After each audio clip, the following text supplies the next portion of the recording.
नमस्कार मंडळी, आरोग्य बीट्स या चॅनलवर आपले पुन्हा एकदा मनापासून स्वागत आहे। आपल्या आरोग्याशी आणि जीवनाशी थेट जोडलेल्या अशा महत्त्वाच्या विषयांवर आम्ही नेहमीच तुम्हाला खरी आणि उपयोगी माहिती देण्याचा प्रयत्न करतो। आज मी घेऊन आलो आहे असा एक विषय जो ऐकायला थोडा भीतीदायक वाटतो, पण प्रत्येकाला माहिती असणं अत्यंत आवश्यक आहे। आणि तो विषय म्हणजे सर्पदंश। साप चावल्यावर नेमकं काय करावं?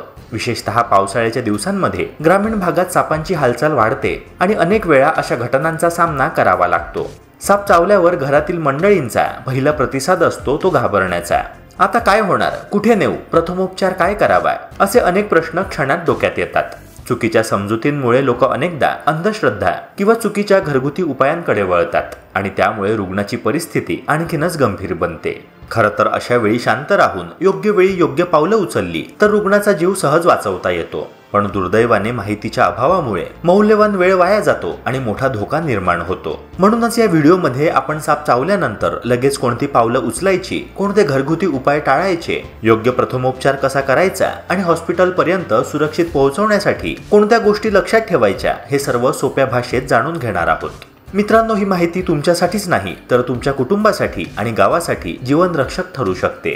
त्यामुळे व्हिडिओ शेवटपर्यंत नक्की पहा आणि ही माहिती इतरांपर्यंत पोहोचवा। चला तर मग सुरू करूया हा अत्यंत महत्त्वाचा आणि जीव वाचवणारा प्रवास। मित्रांनो, सर्पदंश झाल्यानंतर सर्वात पहिली आणि महत्त्वाची गोष्ट म्हणजे रुग्णाला शांत करणे।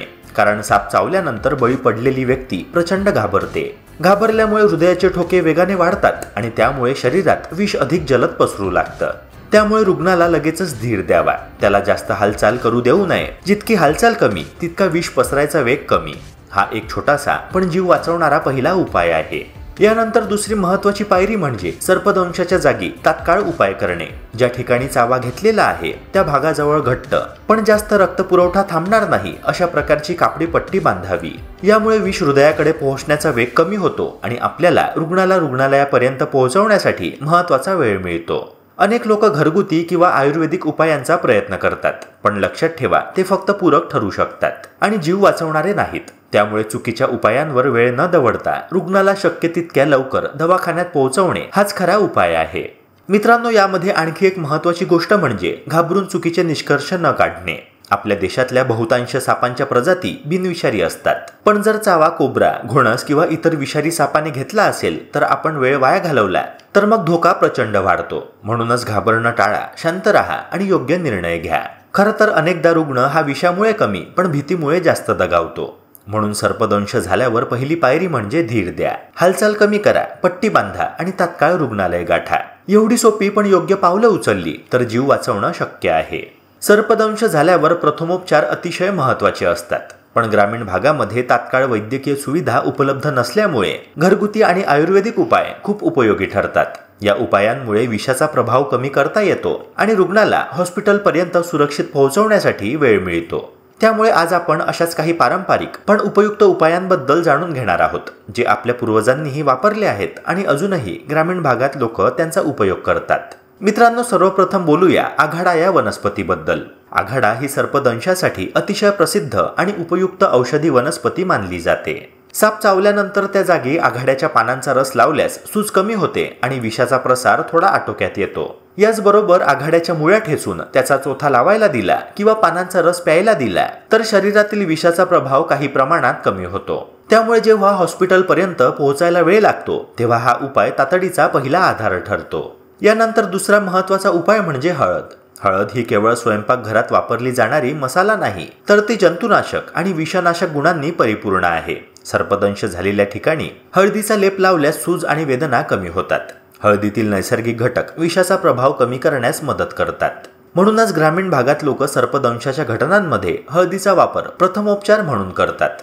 आयुर्वेदात आणखी एक महत्त्वाची वनस्पती म्हणजे गुळवेल। गुळवेलचा काढा रुग्णाला प्यायला दिल्यास त्याची प्रतिकारशक्ती वाढते आणि शरीर विषाच्या प्रभावाविरुद्ध लढण्यास सक्षम होतं। गुळवेल शरीर शुद्ध ठेवते आणि विषारी घटकांचा परिणाम कमी करण्यास मदत करते। त्यामुळे अनेक आयुर्वेदिक ग्रंथांमध्ये गुळवेलला सर्पदंशाच्या उपचारामध्ये महत्त्व दिलं गेलं आहे। मित्रांनो, शेवटी बोलूया लसणाबद्दल। लसूण हा नैसर्गिक रक्तशुद्धीकरण करणारा पदार्थ आहे। रुग्णाला लसूण खायला दिल्यास शरीरातील रक्त शुद्ध होतं आणि विषाचा प्रभाव काही प्रमाणात कमी होतो। त्यामुळे आघाडा, हळद, गुळवेल आणि लसूण हे 4 घरगुती आणि आयुर्वेदिक उपाय सर्पदंशाच्या वेळी अत्यंत उपयुक्त ठरतात। मात्र हे उपाय तातडीचे प्रथमोपचार आहेत। जर साप विषारी असेल तर वेळ न घालवता रुग्णाला थेट सरकारी हॉस्पिटलमध्ये न्यावे, कारण तिथे अँटीव्हेनम इंजेक्शन मोफत उपलब्ध असतं आणि त्याशिवाय विषाचा पूर्ण प्रभाव थांबवता येत नाही। मित्रांनो, सर्पदंश झाल्यानंतर फक्त काय करावं हे जाणून घेणं पुरेसं नाहीये, तर काय करू नये हे देखील समजून घेणं तितकंच महत्त्वाचं आहे। अनेकदा भीतीमुळे किंवा चुकीच्या समजुतींमुळे लोक असे उपाय करतात जे रुग्णाच्या जीवासाठी अधिक धोकादायक ठरतात। त्यामुळे ह्या व्हिडिओमध्ये आपण अशा काही गोष्टींवर विशेष लक्ष देणार आहोत ज्या सर्पदंश झाल्यावर नक्की टाळायला हव्यात। सर्वप्रथम लक्षात ठेवा की सर्पदंश झालेल्या जागी चिरा पाडू नये। अनेक लोक अजूनही असा विश्वास ठेवतात की चिरा पाडल्याने विष बाहेर पडेल, पण प्रत्यक्षात त्यामुळे संसर्ग होतो, रक्तस्राव वाढतो आणि रुग्णाची तब्येत आणखीनच बिघडते। त्याचप्रमाणे तोंडाने विष शोषण्याचा प्रयत्न कधीच करू नये। याशिवाय काही लोक झाडं, फुलं, ताईत किंवा अंधश्रद्धेवर आधारित उपायांकडे धाव घेतात, पण खरं सांगायचं तर अशा गोष्टींनी रुग्णाचा जीव वाचत नाही, फक्त मौल्यवान वेळ वाया जातो। त्यामुळे अशा भानगडीत पडू नका। लक्षात ठेवा की सर्पदंश हा अंधश्रद्धेवर उपाय करायचा विषय नाही, तर तात्काळ वैद्यकीय उपचाराची गरज असलेली आपत्ती आहे। ग्रामीण भागात आणि विशेषतः पावसाळ्याच्या दिवसांमध्ये सर्पदंशाच्या घटना खूप प्रमाणात घडतात, पण यावर मात करण्याचा खरा मार्ग म्हणजे रुग्णाला लवकरात लवकर शासकीय रुग्णालयात पोहोचवणे, कारण सरकारी रुग्णालयामध्ये अँटीव्हेनम इंजेक्शन मोफत उपलब्ध असतं आणि तेच विषावर एकमेव खात्रीशीर उपाय आहे। घरगुती किंवा आयुर्वेदिक उपाय केवळ तात्पुरता आधार देऊ शकतात, पण जीव वाचवण्यासाठी अँटीव्हेनमच अत्यावश्यक आहे।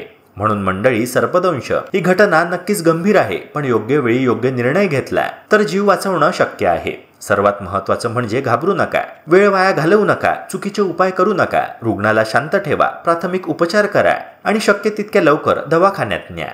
ही 3 पावलं लक्षात ठेवली तर सर्पदंशाचा धोका टाळता येतो आणि आपल्याला किंवा आपल्या प्रिय व्यक्तीला नवी संधी मिळू शकते।